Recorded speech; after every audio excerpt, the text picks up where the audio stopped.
Second, મને ખ્યાલ હોય કે આ ઇન્ટરવ્યુ નથી, આ મેઇન્સ છે, જેમાં સામે જે પેપર ચેકર છે એના માઇન્ડમાં મારા જોડે જે કોમ્યુનિકેશન છે એ માત્ર એ 2 પેજમાં લખેલું છે એ જ બાબતથી એ કોમ્યુનિકેશન થવાનું. ઘણા બધા લોકો મેઇન્સ લખતા વખતે પોતાની રીતે લખતા હોય છે, એમને ખ્યાલ જ નથી હોતો કે પેપર ઇન્ટરવ્યુ થી અલગ છે. પેપરમાં તમે જેટલું લખ્યું એટલું સામેવાળા સાથેનું તમારું કોમ્યુનિકેશન છે. સામેવાળો તમને પૂછવા નથી આવતો કે તમે ક્યાંથી સંદર્ભ લીધો. તો સૌથી મોટું તો એ ભૂલ થાય છે. બીજું, મેં આમ તો યુટ્યુબમાં પણ 1-2 વખત હમણાં કીધું કે હેન્ડ રાઇટિંગ થોડા સારા રાખવા. Okay, knowledge, hand writing, presentation ખૂબ વધારે હું મહત્વ એટલા માટે આપું છું કારણ કે બધાને ખ્યાલ હોવો જોઈએ કે ખાલી 3 કલાકમાં 2500 શબ્દો લખવાના છે. અમે યુપીએસસી માં 2013 મેં કીધું જયારે યુપીએસસી નું પેટર્ન બદલાય અને આ સેમ અત્યારે જીપીએસસી ની જેમ 5 પ્રશ્નપત્ર આવ્યા એ વખતે 5000 શબ્દો લખાવડાવ્યા, ડબલ.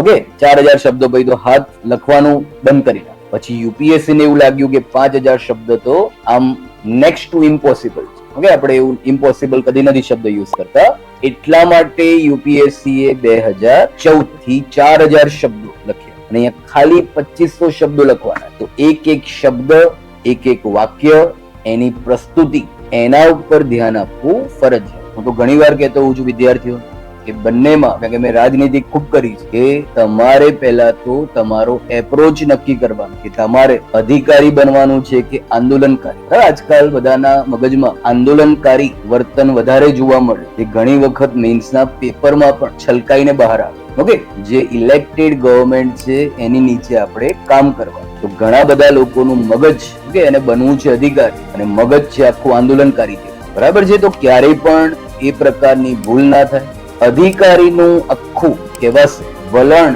એટીટ્યુડ જ અલગ હોવો ફરજિયાત છે.